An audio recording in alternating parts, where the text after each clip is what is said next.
Heard around the world by everybody and their mama. The Jesse Lee Peterson Radio Show. This thing in Missouri, you know how I feel about it. The same way I felt about George Zimmerman and the thug against Trayvon Martin situation. Blacks are being used by somebody to act out. Most of the blacks are rioting, have no care or concern about Michael Brown or anyone else. It's all about stealing and free stuff. Their hatred for white folks. Somebody is behind this. Al Sharpton and those other people are exploiting it. The parents of Michael Brown have no shame in their game. They're no good, scumbags. Because a good example of that, originally the mother of Michael Brown and the stepfather were holding press releases and carrying on, press conferences and carrying on.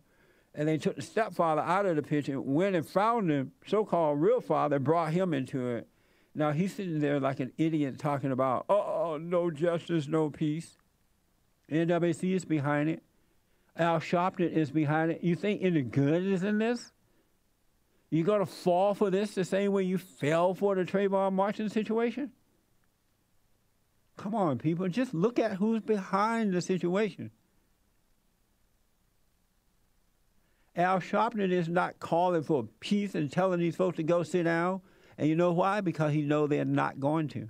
He knows that they know he's no good too. They're not going to listen. And I have to tell you, it's a lie that they're rioting because they won't reveal the name of the cop who did the shooting. And so, because if they reveal the name, that's not going to stop the blacks from doing what they're doing. It's not going to change any opinion of these folks at all about what they think about the cops. Remember when they put a bounty on Zimmerman's head. These people are evil people, folks. This is no game. This is not a time to pretend like and you care and you feel sorry for the blacks. Anyway, let's go out to Canton, Michigan, and talk to Kristen. Kristen, thank you for calling, sir. You're on the air. Hey, good morning, Jesse. How are you? All is well, sir. I had to call in because you were discussing this Ferguson topic, and the young gentleman that you had on before that you referred to as a scumbag, he asked a question specifically, how do you know Mike Brown was a thug? I'm not sure if you saw the pictures of him laying in the road, but the gentleman had his pants hanging off his behind. Yeah. You know, I saw which is that. typical of these young guys that want to portray that thug image. And it just goes back to, you know, if it looks like a duck, sounds like a duck, quacks like a duck, it's a duck. That's right. And then the fact if you don't want to be associated with something, then you do your best to stay away from the image, you know, the image of that association you're trying to stay away from. Absolutely. And these guys aren't doing that. Absolutely. And the fact that he fought with the cops. I mean, only a thug going to fight the cops. You follow the instruction of the cops, and if they treat you wrong, then you go and file a complaint, you file a lawsuit, whatever you need to do. But you don't go up against the cops. Yes, that's true. And you know what? The thing I noticed when you look at all these stories, people claiming police brutality, the gentleman in, I believe it was New York, Eric Garner. You look at these people who have these types of run-ins with law enforcement, it's never anybody that doesn't have any priors, never anybody that's just walking to school carrying books, minding their own business. You look at these people, they're either acting and dressing and putting themselves out there to be thugs, or they've had so many run-ins with the law, it's like they're asking for trouble. That's If I walk down the street in a police uniform, you know, they can make the argument all day, oh, you're assuming. But if I walk down the street in a police uniform, I can't get mad when people start running up to me and asking for help. They're going to automatically assume I'm a police officer and hold me to the image that I'm portraying. So I can't get mad at that. But when you take that same logic and apply it there, it's like they want to lie and oh, you can't say that, you can't say that. You know, it's hypocrisy at its finest. Excellent point, Kristen. You're absolutely right about that.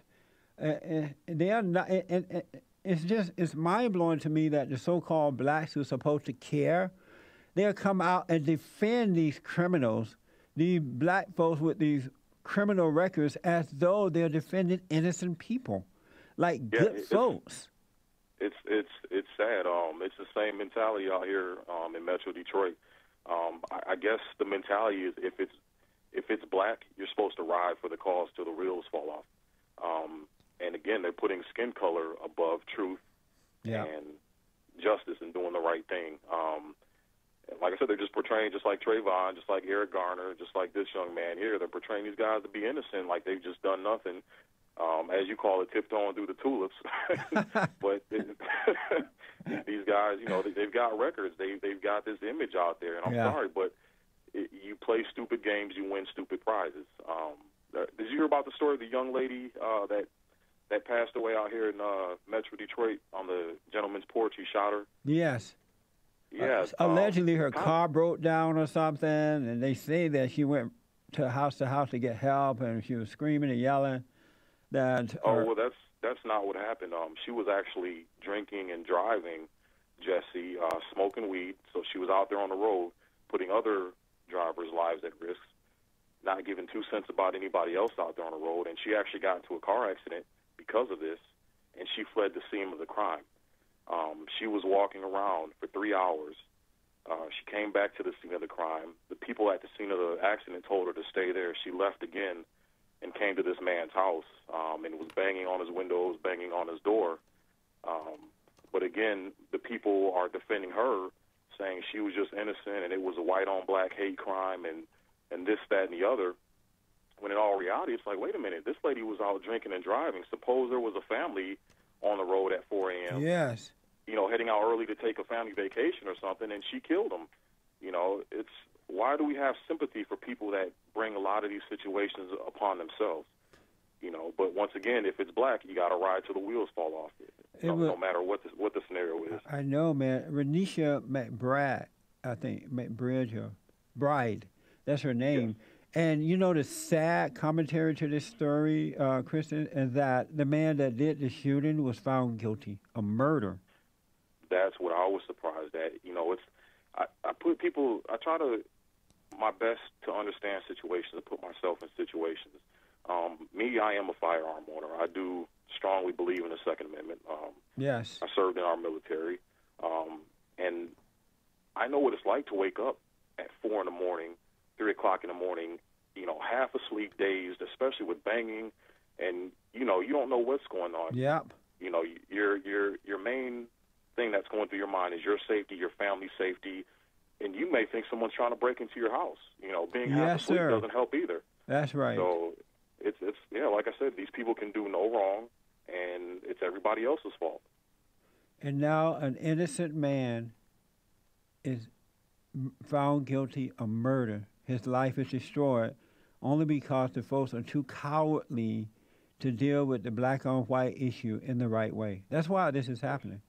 And now we have blacks who hate whites that are sitting on these trials, these juries, and their whole intent is to pay white people back. Never mind that what you just said about this woman driving high and drunk and carrying on. Never mind the truth of the story. Long as a white person doing it to a black, they're automatically guilty because of the hatred that black people feel toward whites. Exactly. What a sad commentary, huh? I hear stories every day being down the street from Detroit of blacks killing blacks due to the senseless gang violence, robbing each other and killing each other over drugs. I don't see anybody out there saying no justice, no peace for these people. No, not at all. It's only when it's white on black, and it's direct racism. I mean, that is at its core. It's, you know, and then there's no denying it whatsoever. But I just wonder, Jesse, this is my question: how do you win a battle with people who aren't playing by the rules? Because this is pretty much what it's coming down to. It is, absolutely. They're becoming lawless every day. And the way I think we need to win it, Kristen, we simply got to start standing up and fighting back. We got to fight back. We got to do it together. We got to be strong. And then we can start changing the situation. Yes, I agree. I agree. Good can win over evil. I want to just quickly, when I come back, can you hold for a minute? Yes, I want to ask you, we're going to get to everybody, folks. I want to ask Kristen about, because we found that information where the cops in Missouri were set up by other blacks. Back in a moment.